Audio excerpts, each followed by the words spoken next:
Well, welcome again to my podcast, and I'm privileged today to have a good friend and former client, Gene Moran, with us. So, hello, Gene. Hello, Jack. Good to see you. Where are you calling in from? I'm calling in from Kenosha, Wisconsin. Kenosha, Wisconsin. Is it cold there? No, it's not cold, but it's rainy and dreary. Ah, okay. It's kind of rainy and dreary here, too. All right. So, Gene, will you tell the audience a little bit about you, like what you used to do for a living, what you're doing now? Yeah, that'd be good. Sure. What I did for a living was ran a family business, a manufacturing company here in Kenosha for about 35 years. I retired in 2017, and the third generation has taken it over. And I have been filling my time with things that I love. And so that would include great conversations with friends and family and working on the education system here in Kenosha, which I have a passion for. Okay. You like being retired? I love being retired. Fantastic. And what were the circumstances under which we met? You spoke at a tech meeting that I was at, which is like a CEO group. Hmm. And I believe that you talked to us all, but you also gave us like a test, to learn more about ourselves. And Hmm. then you came to the office to review the results of that test with each one of us. And that's how we met. And then I was so intrigued by that I then worked with you for a number of years to just kind of explore what I was learning in the test. What intrigued you about the test, Gene? Um, you know, I don't know, Jack, but what I'm learning is that there are some things inside of us that are there and they're not unleashed yet. And when someone says anything that kind of touches one of those things, it's intriguing, but you don't yet know why. So I don't think I had any idea where it would lead, but I knew that something inside of me had been woken up that was not woken up before. Okay. So you know that I tell people that I have a special gift, that I've been given a special gift. Do you remember what it is that I tell people I've been gifted to do? Yep, you can see their souls. I can see their soul. So do you think you might have experienced me actually seeing your soul a little bit? Oh, absolutely. I often say when something really touches me, I'll say my soul is smiling. So I've learned to access that differently than I did know how to do back then. But yes, you did. And is having your soul seen, is it a positive thing or a negative thing or a positive and negative thing? Or what's the experience like of having your soul seen? If it's a joyful thing, it just fills me up. If it's something that is challenging to me, it makes me emotional. Okay. So you wanted to learn more Yes. about you. Yep. And since we've worked together all those years, how long ago was that? Well, I'm going to say 25 to 30 years ago, right? Okay, almost 30 years ago. Have you learned more about you from our time together? Oh, yes, absolutely. And how has that benefited you to learn more about yourself? Well, I think that it's brought more joy into my life. It's made my relationships so much better than they were before.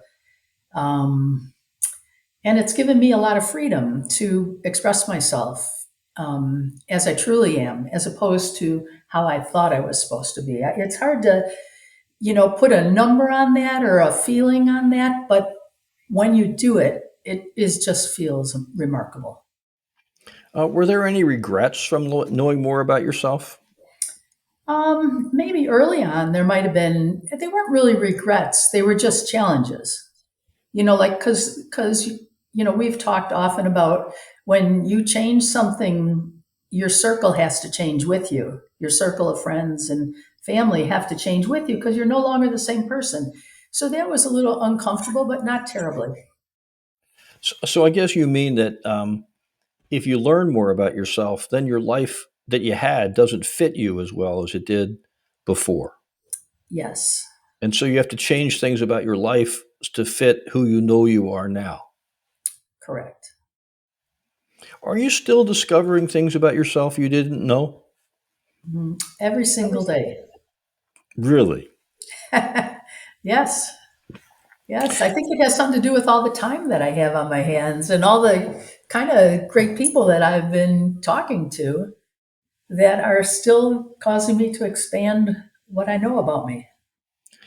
Can you think of anything that you've recently learned about yourself that you didn't know before? Um, yes, I think probably the most profound thing that's coming to mind for me right now is that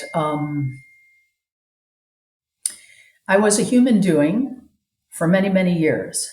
And I had a piece of paper with all the things I had to get done every single day. And when I retired, I wanted to become a human being.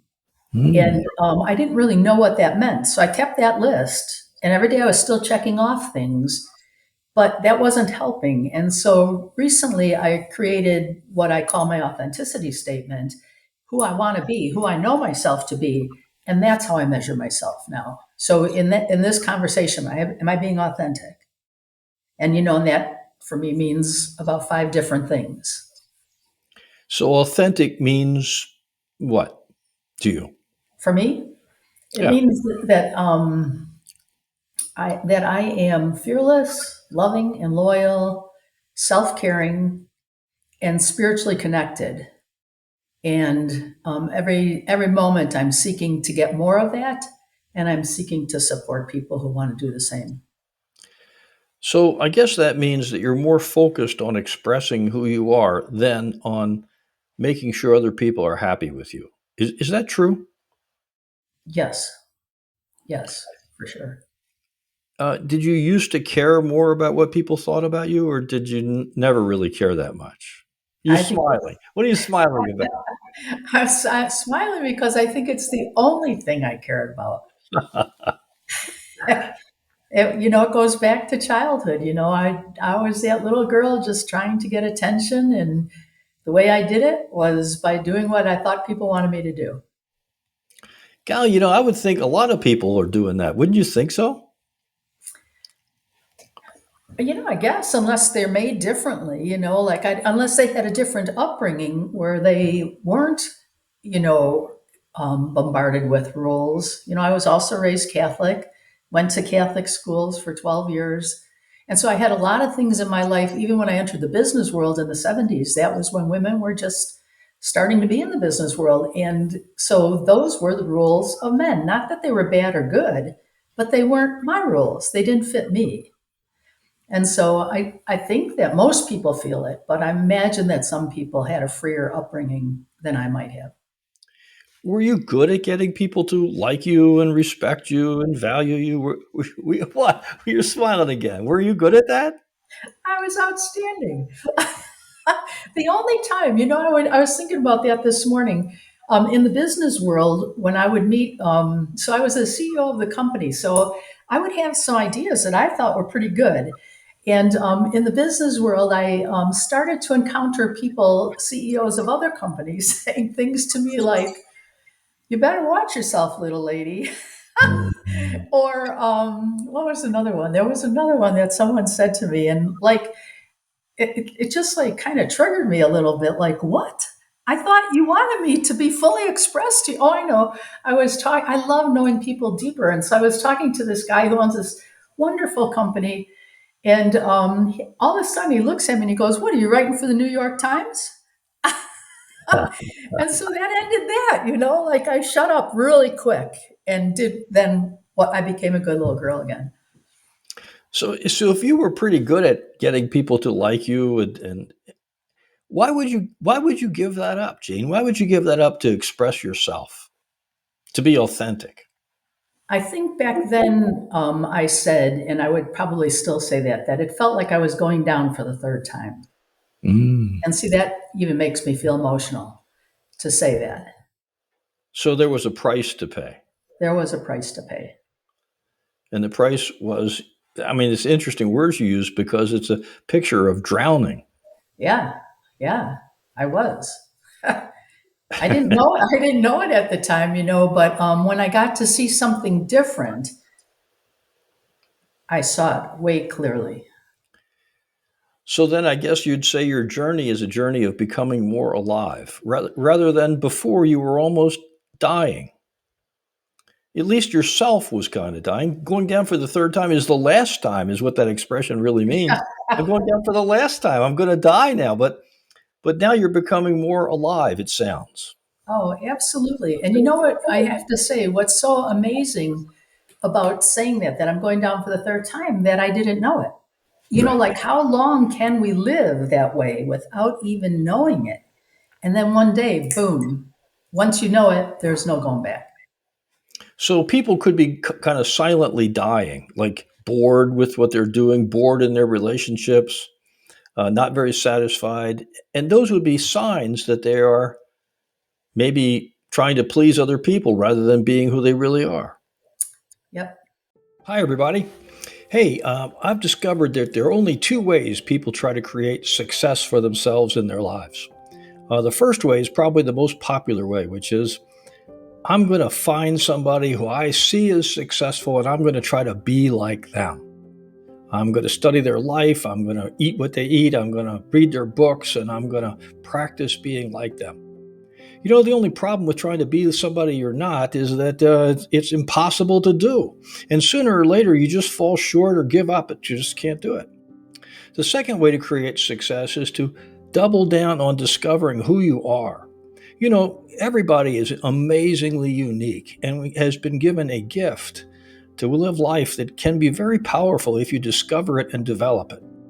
And that's what I do. I work with people not who want to be like somebody else, who want to figure out who they are and align their life with who they are. If that's you, give me a call. I'd be happy to talk to you and discover if you're the kind of person I can help. Thank you so much. You know, not very many people are really happy. Seems that way, doesn't it? It seems that way. Yeah. Yeah. Okay, so I guess you've gotten to know me pretty well, huh? Yep. And so I think it'd be kind of interesting for our audience to hear um, your views of me. Like I often ask clients to do this, and I'd like you to do it with me. Like if you were to pick three words that describe, in your mind, uh, positive things about me, as far as you're concerned, as far as my interaction with you, and then three words that seem negative. Are you willing to do that? Oh, sure. Okay, Sure. great. So give us some thought. What three words seem, or what would you rather start with, negative or positive? I want to start with positive. Um, I don't know. I don't know that I really like this word, but it's real. You're real. Like what you see is what you get. And Mhm. so I have to explain a bit. My experience of you right from the start was no matter what I asked you, when you responded back to me, it felt like you held nothing back. Mhm. That was first time I ever experienced that. Mhm. So So there was, that felt different to you than some other people. oh, it felt different to me than everyone. Okay, okay, okay, And okay.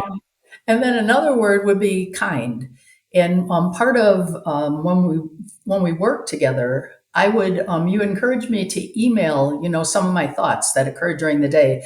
And at the beginning, sometimes it would take me 5 or 10 minutes to hit the send button, because it was just so scary to express myself. And every single time you responded back, it was kind. And again, it just like that just opened me up like wow, you can get away with saying things like that? That's pretty cool. So that was a big deal. So you were actually taking a risk to show yourself to me, show aspects of yourself to me that were tender and maybe a little scary to show, ones you had not showed a lot to other people. Yep. And you experienced me hearing those and receiving those and responding with acceptance and kindness. Yes. Okay. How Yes. about a third?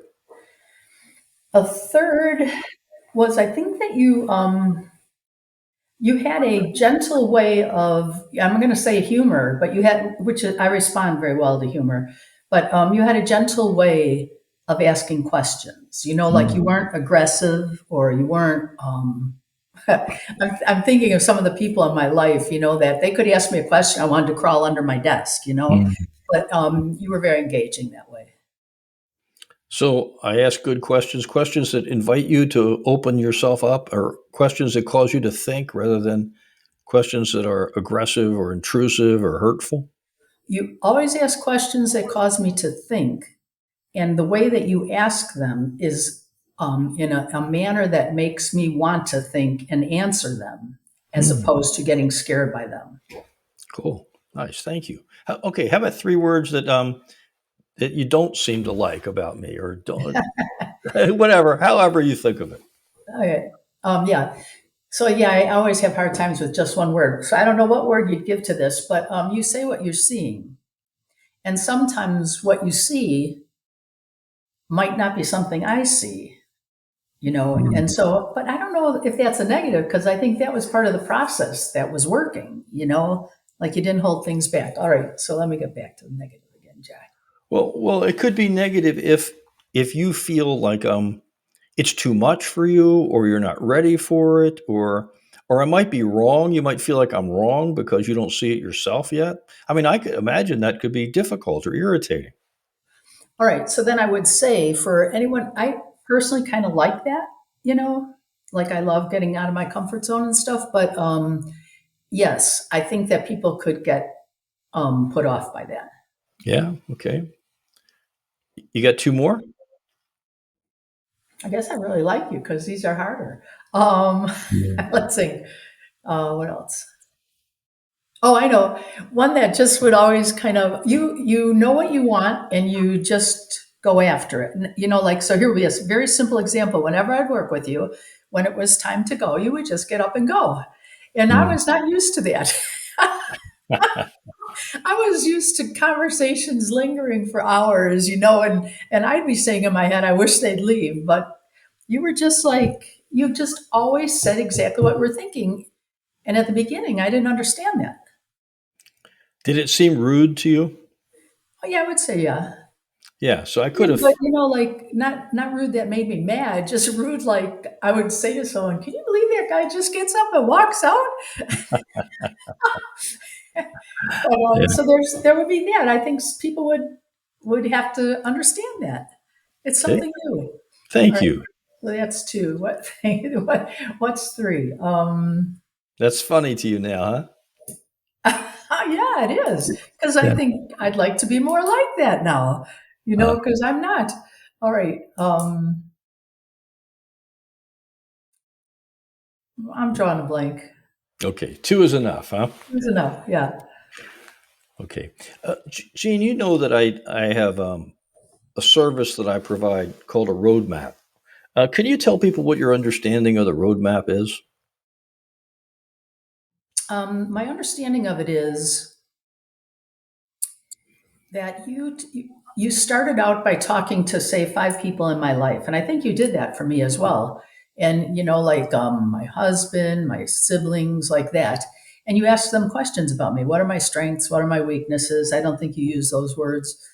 And from there, I think that with your gift, you're able to say, well, what's similar in all these, good and bad, quote unquote bad, and I think you go from there and start peeling back the onion and seeing what feels real to me. And from there you I think challenge us to change what's not working. I like this story about Steve Jobs that his favorite course in college was calligraphy. And he quit school and never got his degree and came back and just took calligraphy courses. And it always struck me that that's such an odd decision for a person to make. And yet, I think calligraphy spoke to his soul, that he had some kind of unique eye for design that calligraphy spoke to.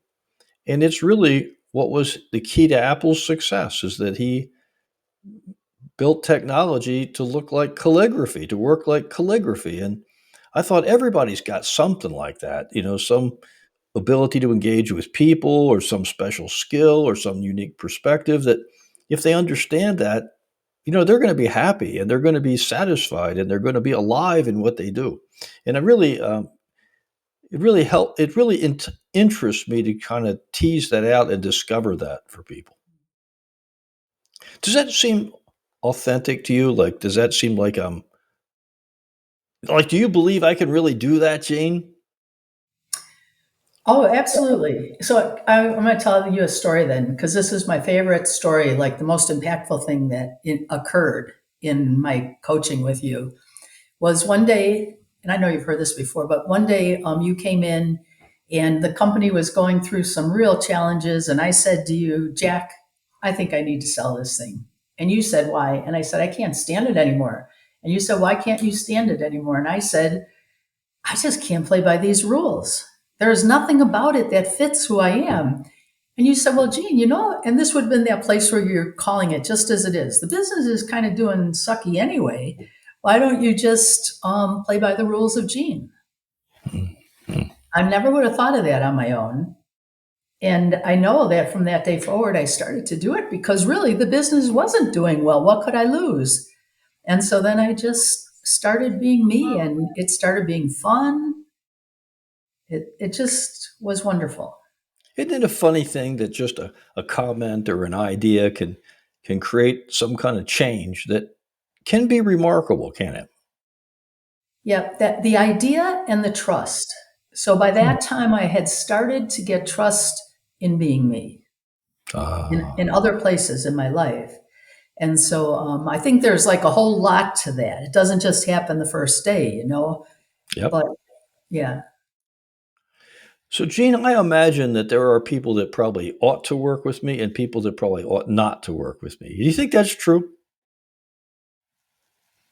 um, well, I guess I would just say a little differently. I think everyone ought to work with you. I mean, like if they want to find, who they are, I would say that they should work with you. I would say there are people who won't do well working with you and others who will do phenomenal. So, do you imagine there are people that don't want to know who they are or afraid to know who they are? Do you think there are people like that? I absolutely do. Yes. So, I wouldn't be of much use to them. No, because they would be blocking whatever they're so ingrained in what they're thinking and who they think they are, who may not be who they really are, but they're so sure of it. They don't know that something else is running their lives other than them. Yeah, I've often encountered people that were more committed to wanting to be somebody they're not. Like I want to be this rich guy. I want to be Warren Buffett. I want to be, and they copy those people and study those people, but it seems so frustrating to me because I mean, there's only one Warren Buffett. No matter how hard you try to be Warren Buffett, you can't be. The only person you could be is who you are. Yep. And I think we all do that. I guess that's true. We all do that, huh? It's just a question of who wants to stop doing that and just being themselves because we're Yep. all uniquely gifted. Yep. Gene, you've been delightful today. Well, thank you. Thank you It's for taking the time to be with me and to share our journey with our audience. all right, Jack. It was my pleasure. Great. Have a wonderful day. All right. You too. Bye. Bye bye.